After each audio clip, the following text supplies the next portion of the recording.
Okay. और आपकी तैयारी पूजा कैसी चल रही है? अच्छी चल रही है, आप लिख रहे हैं। पेड बैच के लिए आप वेट कर रहे हैं। मैं कोशिश कर रहा हूँ कुछ स्टूडेंट, अगर और भी गाइडेंस किसी को ज़रूरत होगी तो उसके बाद देखते हैं उसको।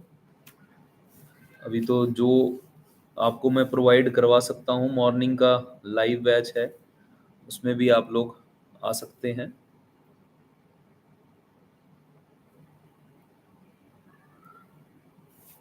आवाज़ सही आ रही है मेरी आप सभी को? आवाज़ क्लियर आ रही है आप सभी को?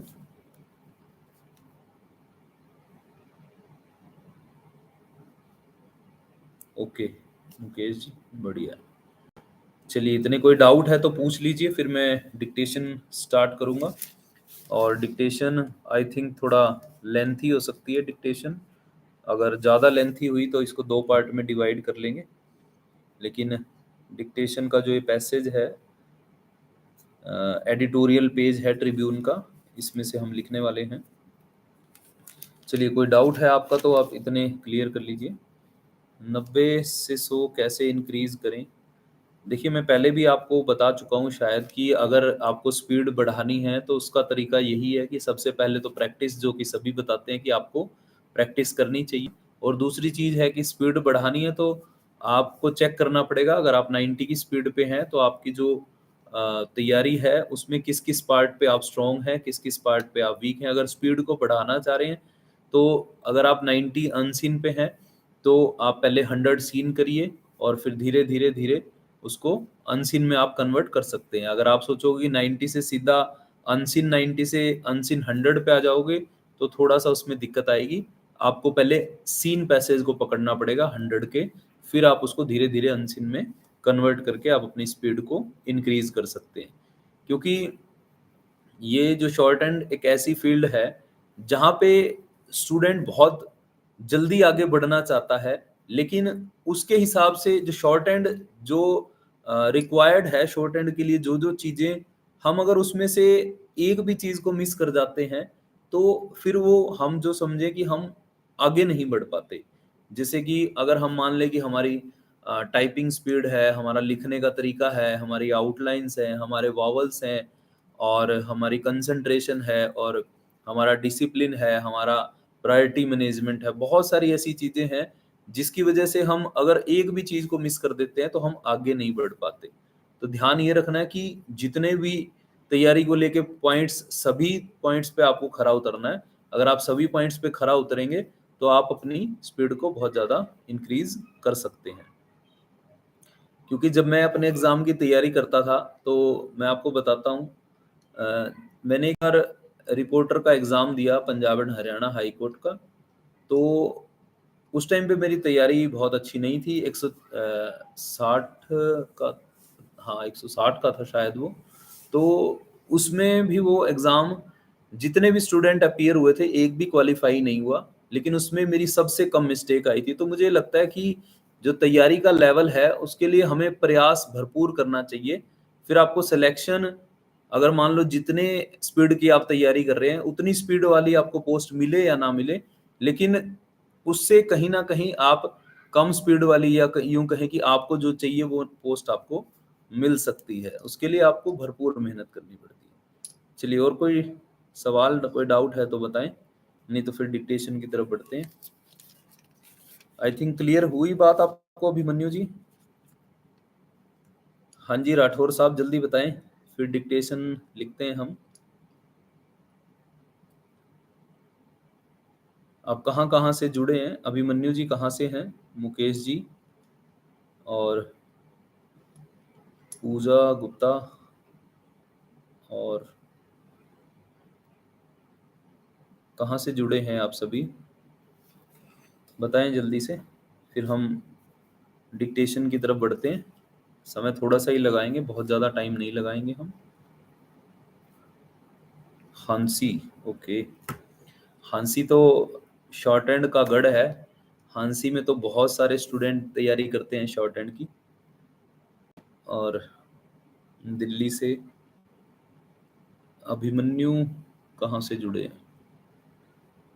Pink city Jaipur, very nice. फिर तो जयपुर घूमने आना पड़ेगा अभिमन्यु जी के पास।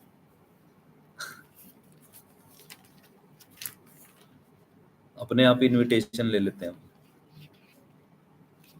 चलिए डिक्टेशन की तरफ बढ़ते हैं।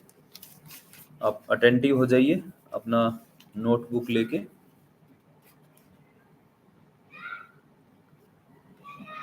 Be ready for the dictation. Start. Recently, two contrasting news items were published. One said the government had given sanction to 50 new medical colleges, which would increase the number of MBBS seats to over 107,000. The other said 38 medical colleges had failed to meet the criteria for the continuation of recognition to them to admit fresh students, and over 100 more colleges faced similar action. The colleges were found to be non-compliant with the norms laid down by the National Medical Commission. The lapses included non-compliance with biometric attendance by the faculty. This could be due to an actual shortage of faculty on the rolls or its non-availability due to commitments elsewhere. Pertinently, most government and private college teachers are allowed to do private practice, or they do it on the sly. The Minister of State for Health and Family Welfare had in June 2022 informed Parliament that there were 13,08,009 registered allopathic doctors in India, assuming 80% availability, the rest having retired or died or migrated. That makes more than 10 lakh active doctors. When over 5.65 lakh Ayush doctors are added to the overall pool of doctors, the House was told that India easily met the WHO standard of one doctor for 1,000 people. The number of medical colleges has increased from 387 in 2014 to 695 in 2023. The government had recently proposed to convert over 75 district hospitals to medical colleges, and many such conversions have taken place. A district or an ESI hospital cannot be overnight converted into a college. The kind of infrastructure, trained faculty, and work culture needed is totally different. At the current rate of over 1 lakh MBBS doctors graduating every year, in the next 5 to 7 years, we will have over 15 lakh of them. Assuming that India's population reaches 150 crore by then, we will have one MBBS doctor per 1,000 people. That raises the question of how many more doctors are needed every year and whether we are in a position to employ them all productively. Currently, an MBBS student has little exposure to the practical aspects of medicine as he is preoccupied with efforts to get into the post graduation course. The number of postgraduate seats falls short by one third of the undergraduate seats. A majority of MBBS students aspire to do PG courses, and they should do so. There is a need to let them choose the subject according to their aptitude. The number of PG seats could be altered as per the regional or national needs. For example, for community health centers, we could have PGs in family medicine. For developing emergency medical services or trauma services, corresponding proportion of PGs would be required. Only those with an aptitude for teaching and research should be trained as teachers. In healthcare, there is an urban versus rural dichotomy. While almost two-thirds of the country's population resides in rural areas, less than 30% of the doctors work there. As per the Rural Health Statistics 2021-22, there is more than 50% shortage of doctors at community health centers. Additionally, the distribution of healthcare workforce across the states is skewed though Kerala, Tamil Nadu, Karnataka, Andhra Pradesh, Goa, and Delhi have one doctor for 350 to 750 people.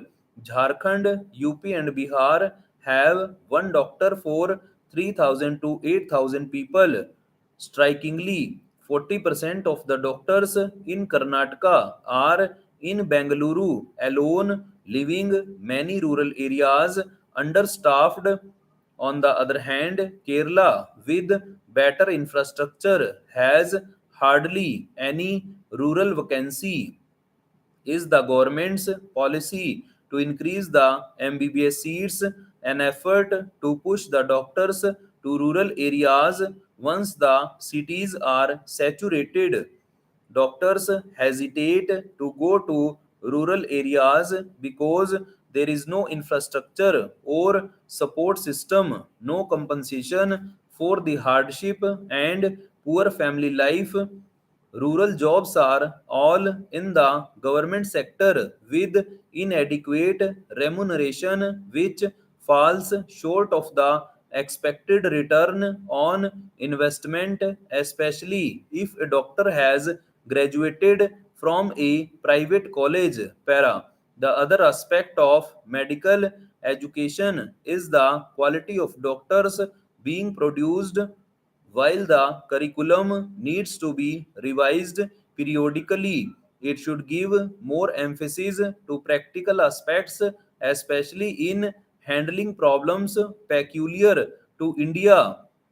The pace of creating new colleges is not matched by the availability of infrastructure, equipment, and trained medical teachers. A telling example is that there are hardly any applicants for posts of super specialist in many state government colleges, but the new AIMS institutes are able to get them because the latter have infrastructure, equipment, and freedom to work. The NMC has succeeded in regulating entry to MBBS through NEET, but with nearly half the colleges being private and students with very low ranks getting admission in them, there is little uniformity in the standard of education. There has to be uniformity as well in infrastructure, teaching, and training with modern teaching aids. One wonders why telemedicine is not being used widely and why the same content cannot be taught across the country. Surprisingly, some states have gone retrograde by introducing teaching in regional languages. What is needed is a revamp of medical education in India, like it was done in the US following the Flexner report in 1910.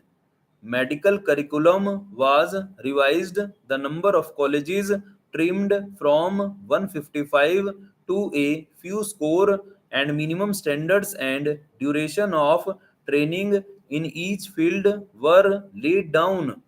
The same pattern was followed in Canada and Europe. India needs to India needs to rationalize the number of medical colleges and their intake, taking into account the future projections of the need for doctors at primary, secondary, specialist, and tertiary super specialist levels. we need to be flexible in our approach.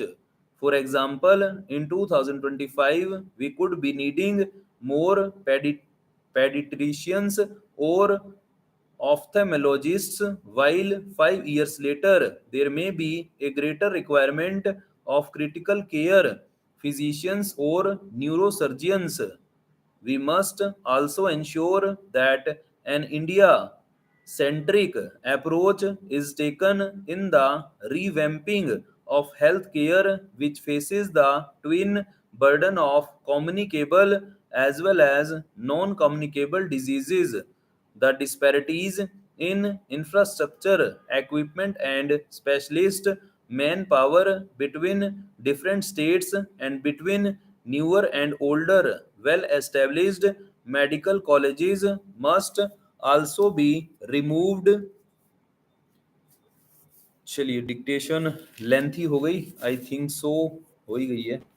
और कुछ medical term के word हैं, ज़्यादा नहीं है, पूरी dictation में 4 या 5 वर्ड ही हैं जो मेडिकल टर्म के हैं, बाकी सभी नॉर्मल वर्ड है जिनको आप एग्जाम लेवल से देख सकते हैं कि ये किस तरह के वर्ड हैं। और जो 4-5 मेडिकल टर्म के वर्ड हैं आप उनको बाद में नोट डाउन करके समझ सकते हैं, ठीक है।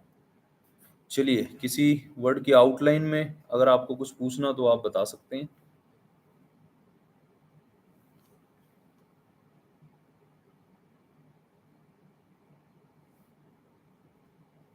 हाँ जी,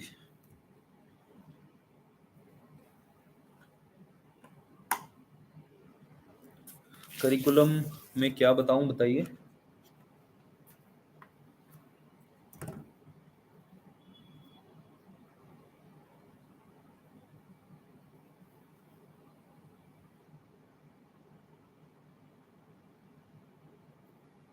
करिकुलम की आउटलाइन, ओके, रुकिए बता रहा हूँ।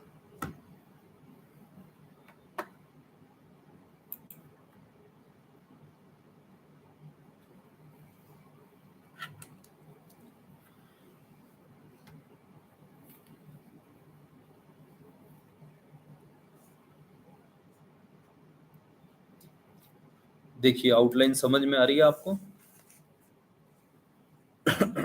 आउटलाइन समझ में आ रही है आपको?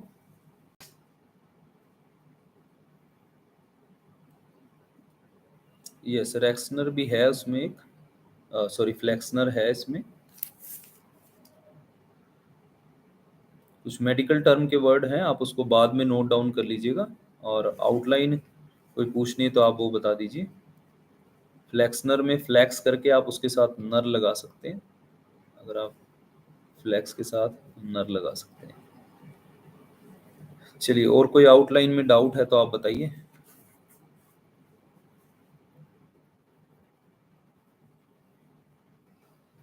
और कोई आउटलाइन अगर आपको पूछनी है तो बताइए।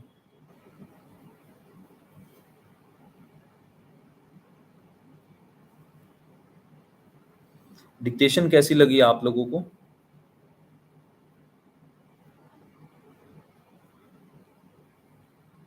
डिक्टेशन कैसी थी? और कितने वर्ड आपसे रहे? 5-10 कितने वर्ड आपसे रहे? मेडिकल टर्म के 4-5 वर्ड थे। हाँ, अवेलेबिलिटी को आप 2-3 तरीके से लिख सकते हैं। इसको आप ऐसे भी लिख सकते हैं, अवेले और करके बी से डिसजॉइन कर सकते हैं अवेलेबिलिटी के लिए।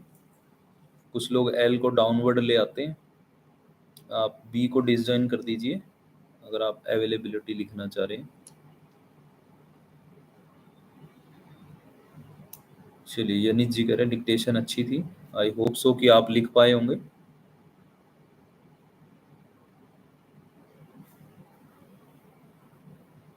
स्पीड 100 अबव ही थी डिक्टेशन की। और आप इसको अगर दोबारा लिखेंगे बाद में वर्ड्स को नोट डाउन करके तो आप इसको फिर दोबारा से अच्छा लिख पाएंगे। चलिए, और कोई सवाल है आपका तो बताएं। बस मैं एक ये डिक्टेशन आया था लाइव बोलने के लिए, तो इस लाइव को क्लोज करते हैं। अगर आपका कोई सवाल है तो पूछ लीजिए जल्दी से। 8:52 हो चुके हैं। एक आध मिनट, 1-2 मिनट अगर आप और कुछ पूछना चाहें तो बता सकते हैं।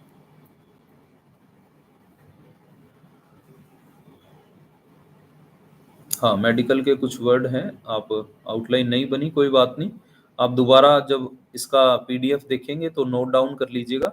फिर भी कोई डाउट आता है तो आप कमेंट बॉक्स में डाल दीजिएगा कोई वर्ड, आउटलाइन आपको बता दूंगा मैं फिर नेक्स्ट सेशन में, लाइव सेशन में। चलिए, और कोई डाउट है तो बताइए।